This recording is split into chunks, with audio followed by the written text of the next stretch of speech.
Salam sehat, jumpa lagi di channel Tanya Dokter Paran.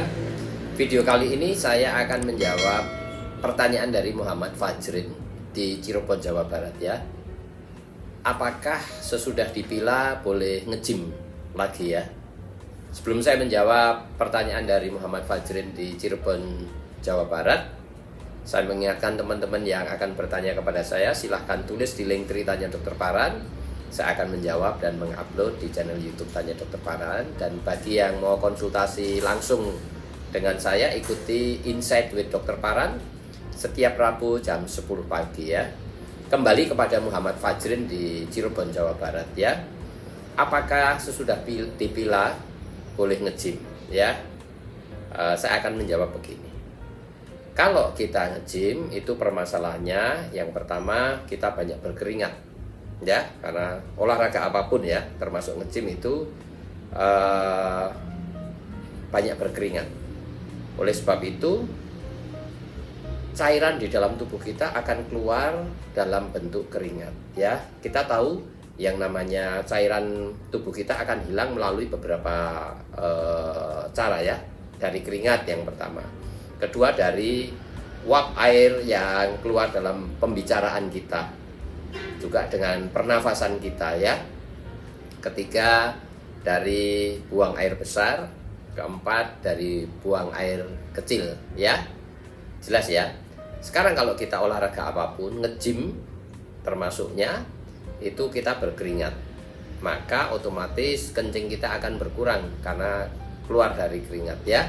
Dan volume atau isi cairan di dalam tubuh kita juga akan berkurang melalui dengan cara-cara tersebut. Sehingga kita perlu asupan minum tambahan ya. Supaya apa? Kalau kita banyak berkeringat, maka proses pengeluaran cairan di tempat lain seperti buang air kecil, buang air besar itu juga akan berkurang. Sehingga kalau airnya berkurang, kotoran kita cenderung keras. Jelas ya? Itu yang pertama.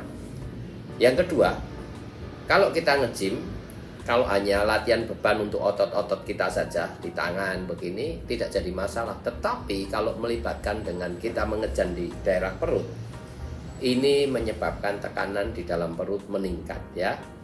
Kalau peningkatan tekanan di dalam perut ini akan menyebabkan juga tekanan kepada daerah panggul dan anus kita ya.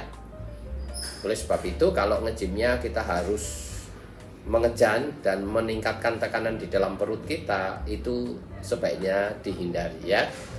Lebih baik kita melakukan pembebanan pada tubuh kita di tempat-tempat yang lain ya, yang ringan-ringan saja. Misalnya kalau untuk seperti perut saya ini six pack ya itu set up saja.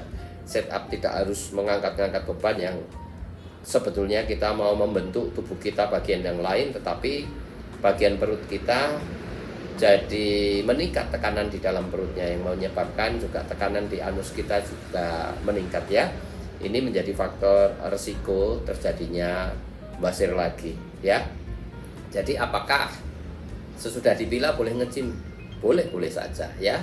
Yang penting asupan minum cukup ditambah lagi ya, karena banyak berkeringat sehingga kencing kita kurang, kotoran kita juga cenderung kering ya.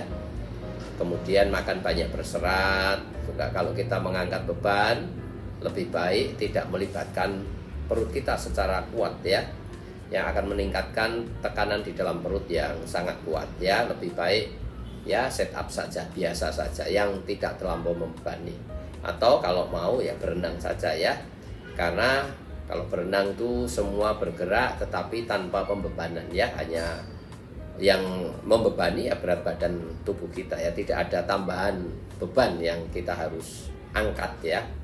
Kira-kira itu Muhammad Fajrin di Cirebon, Jawa Barat. Saya mengingatkan teman-teman yang akan bertanya kepada saya, silahkan tulis di link Tanya Dokter Paran. Saya akan menjawab dan mengupload di channel YouTube Tanya Dokter Paran. Dan yang akan konsultasi langsung bersama saya, ikuti link ikuti Insight with Dokter Paran ya, maaf ya, ikuti Insight with Dokter Paran setiap Rabu jam 10 pagi.